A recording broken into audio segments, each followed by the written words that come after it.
viewers, the Bharatiya Janata Party has already opened its account in the 2024 elections.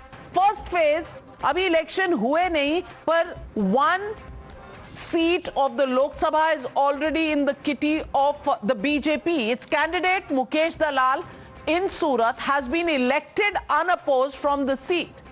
How did this happen? You may ask. Let's get you the facts. On the last day of the withdrawal of nomination forms, as many as 8 candidates, mostly independents, withdrew their papers. The candidature of the Congress party's Nilesh Kumbhani was rejected on Sunday itself as the returning officer prima facie found discrepancies in the signature of the proposers. The nomination form of Suresh Padsala, the Congress party's substitute candidate from Surat, was also invalidated. The BJP's victory in Surat has caused heartburn and objections to many in the India Alliance, especially the Congress party. Rahul Gandhi has tweeted and said, "This is an attempt to snatch the right to vote and crush B.R. Ambedkar's constitution." Members of the lobby too are amplifying the democracy under threat charge. Some are calling this the Gujarat model, and others are saying this is the first step towards one nation, no election. But is there merit in these allegations, or did everything happen as per laid down electoral norms?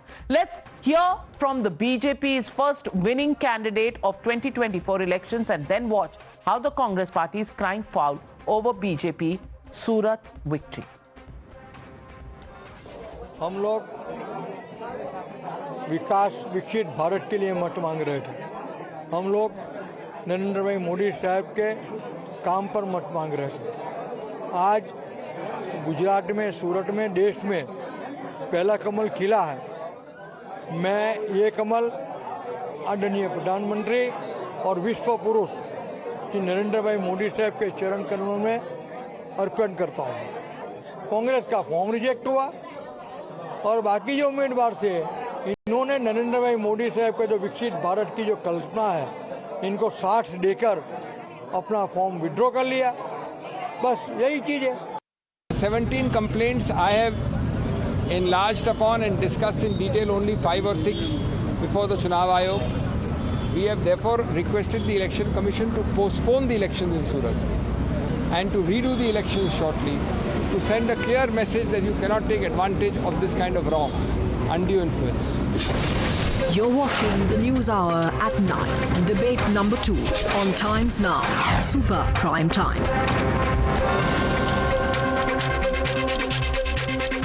Joining the debate tonight, Shehzad Poonawalla taking on Tehseen Poonawalla. Of course, also joining us on the debate is Harshvardhan Tripathi. Tehseen Poonawalla, if the candidature is refused or invalidated by the election officer for some faults, why would you blame the BJP? Because this is one nation, no election. This is the first step. If they are so confident, they have not even got elections done in Mumbai and Pune, our home cities, where because of the richest municipal corporation, they are running it. Those time is up. They have not got elections done in Jammu and Kashmir. Jammu and Kashmir. This is you have to see the complete pattern. No elections in Jammu and Kashmir, no elections in Mumbai, no elections in Pune. They don't want elections. And now, who complained against the Congress candidate? BJP. BJP complains against the Congress candidate. His vote gets taken. Can't the election commission do one thing? They say, okay, there may be a discrepancy. Refill your form and come in, and you could postpone the election later. Why? No. Why? Because the BJP doesn't want elections. Why do elections in Mumbai tomorrow? If the BJP is contesting elections on, let's say, 500 seats, why would it only want the contest in Surat to be invalidated? That's a very good question. Because why only Mumbai Corporation? Why only Jammu and Kashmir? That's how it starts. You start with one and then you spend the pattern. This is your devious design, Shehzad. हाँ, हम बहुत devious है। अब तहसीन जी की मैंने पूरी बात सुनी, वो बीच में इंटरप्ट ना करे जब तक मेरा पूरा ना हो। ये क्या पहली बार इतिहास में हुआ है जो अनकंटेस्टेड को एमपी जीता है? नाविका जी, टाइम्स ऑफ इंडिया की रिपोर्ट पढ़ के बता रहा हूँ, 20 ऐसे प्रत्याशी कांग्रेस के केवल हुए हैं। अच्छा, कांग्रेस के प्रत्याशियों में तो अलग अलग नाम है ही, एससी जमीर जैसे बड़े नाम भी है। एनसी के भी फारूक अब्दुल्ला, उसी जम्मू कश्मीर की बात कर रहे हैं ये। और समाजवादी पार्टी की हमारी 2012 में हमारी बहन, इसलिए समाजवादी पार्टी को भी रहना चाहिए था, हमारी बहन डिंपल यादव जी भी। तो उस समय पर कोई डीवीएस प्लान नहीं था।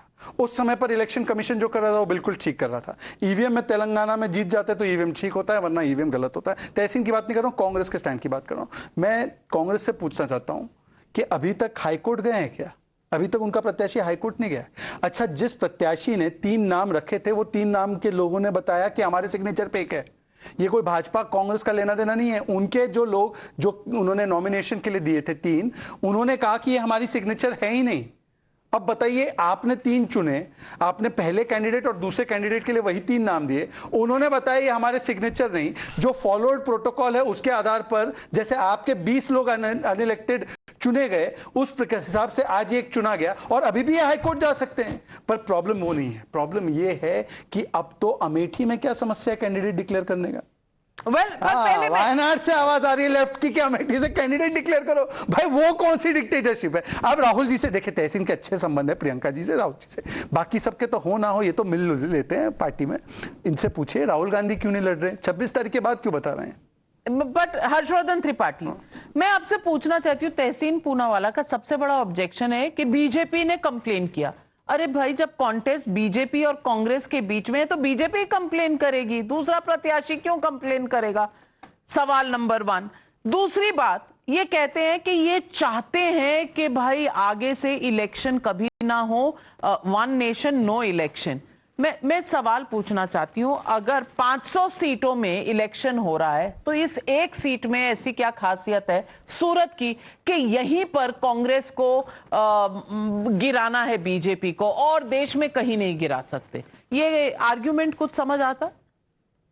नवका जी, सबसे पहले तो मैं ये कहूंगा कि वहां चुनाव होता, अच्छी लड़ाई होती और कांग्रेस थोड़ा ज्यादा वोट पाती, क्योंकि भारतीय जनता पार्टी को वहां 70% के ऊपर मत मिलते रहे पिछले 2 चुनाव में। थोड़ा और वोट पाती तो अच्छा लगता, चुनाव लड़ती, वो एक अच्छी फाइट देती। लेकिन अगर किसी लोकसभा इलेक्शन में कांग्रेस पार्टी के कैंडिडेट का नॉमिनेशन कैंसिल हो जा रहा है तो ये वहां की लीडरशिप से लेकर टॉप लीडरशिप तक की जो निष्क्रियता है, जिसको हम कहें कि वो आंख मूंदे बैठे होंगे, उनको कोई सीरियसनेस ही नहीं है।